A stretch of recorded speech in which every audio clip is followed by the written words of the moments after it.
All right, everybody, thank you for stopping by. So this is going to be a guide for the Harvest Festival 2025 for Horizon XI. I'll just be going over some of the things that are in the event as well as some of the rewards and showing you kind of what the event's all about. But anyways, without further ado, let's jump right into the first thing. So the first thing I'm going to talk about is the trick or treat event. So lately, as you've been going around the main cities, you might have noticed a lot of these things like the trick ghosts, and there's a skeleton one, a night one, but there are people just running around with Halloweenish names. So if you go and talk to one of these NPCs and give them any kind of sweet, but I will say the guide does say that wizard cookies do not work. So keep that in mind, not to use wizard cookies. I used ginger cookies and they worked perfectly fine. But you go and trade them to these NPCs and you'll get a costume as well as an item. So the items progress in rank or how good they are based on how many times you give a treat to these NPCs. But in order to get the better items, you have to have the previous item equipped while you're giving them the candy, and it will give you an upgraded version of the item. And there's a path that I'll put up on the screen now. So you see the progression here. You wear the pumpkin head to get the horror head, and then you have to wear a pumpkin head too to get the horror head too. And yeah, you get the point. It's not very clear here, but essentially just whenever you get a new item, wear that item and then go and talk to the NPC again, and you'll get an upgraded version of them. All right, I'm going to try to shotgun fire through all the items that they have here since there are quite a few. And if I skip over them, that means they're just kind of useless. So the same thing, they just don't do anything else. So the pumpkin head takes -1 enmity. The pumpkin head 2 adds 1 enmity. The horror head takes -50 enmity away, but only on full moon, dark day, and nighttime. The horror head 2 adds +50 enmity, but only during new moon, light day, and daytime.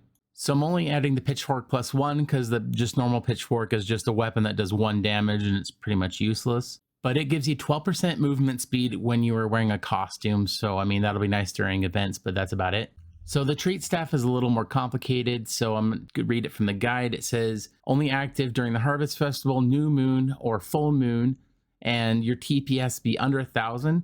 But if you're fighting a mob, you have a latent effect of having a chance that it'll just randomly warp you in the middle of the fight. So this can be a free warp every day if it happens to be one of the right days, but there's better items coming ahead. So the next one is the Treat Staff 2, and it gives you 1 warp every 20 hours for free. You just go and use it kind of like a warp cudgel, and this is probably the best item that I was looking forward to the most. So this next one is the Trick Staff 2. The Trick Staff 1's just the same thing without the good parts, but this gives you 10 warps that you can use once every hour. So this will be kind of like an emergency thing if you need it. Just pretty much save it. It's for pretty much a free warp cudgel for 10 times. But anyways, that's all the items that you can get from the Trick or Treat event. The Treat Staff 2 is really the only thing that's kind of worth it, but you have to get all the other ones before you can get the Treat Staff 2. And just kind of a PSA, you can put all of this event gear into your Marg Wardrobe 8, so it doesn't take up space in your other Marg Wardrobes or any other storage, so that's a good thing too. But that's pretty much it for the Trick or Treat event. Usually I got this done in like 5 minutes. You can go get it done pretty quick yourself. It's just kind of annoying that the mobs are running around. There's none that are holding still, like this one right here. And I even try to block him, like you see right here. I stand in front of him, he just runs right through me. Whoever made the mob just run like that, not just sitting there doing nothing, I hope they stubbed their toe today, by the way. Anyways, let's talk about the next part of the event. Okay, so the next part is the Pumpkin King and Pumpkin Mandy part. So first things first, in all of the starter areas, there's these Pumpkin Mandies, which are just level 1 mobs. But every time you kill them, there's a 5% chance that you can get a candy, which there's a red one, a green one, white one, clear one, black one, blue one, yellow one, and a purple one. And each one of them give a different effect. The effects aren't too bad. Like the red one will give you strength +5, but it's only for 15 minutes. And you can only use them every hour, so it's kind of like one of those things where it's like a quick buff for a minute, and then after that there's nothing. You can't use it for another hour. And the drop rate's kind of brutal on them. I went around using August spells on groups of them for like 5 minutes, and I didn't get any candy, so I just kind of gave up. It really wasn't worth it. But if you have any level 1 jobs and need to level up, they'll be good to kill, because then you can pop a candy and have extra strength for a little bit. I think that's about all these guys are good for. So I don't have any footage of the Pumpkin King, unfortunately. I tried a few times to pop him, but I didn't have any time of death or anything like that. And also the rewards are just not good enough for me to bother trying more than I already did. But here's a picture of him anyways. So the guide says that the Pumpkin King spawns in one of the starter zones from killing pumpkin manis approximately 1 hour after its previous death.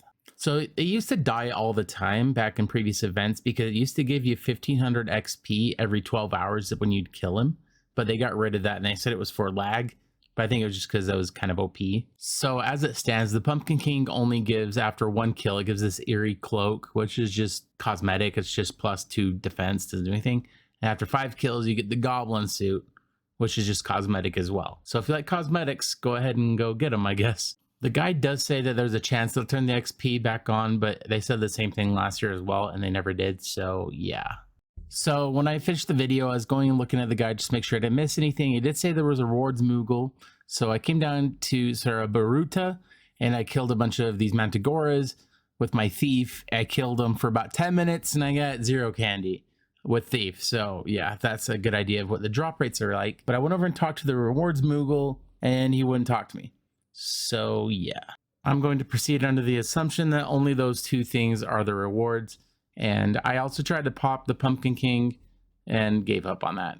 Anyways, that's the Harvest Festival 2025 guide. I hope this helped you guys out, and be sure to let me know in the comment section if it did, and also by liking the video, and also by subscribing if you haven't yet. If you don't know and you're interested, I stream every Sunday at 7:30 Mountain Standard Time.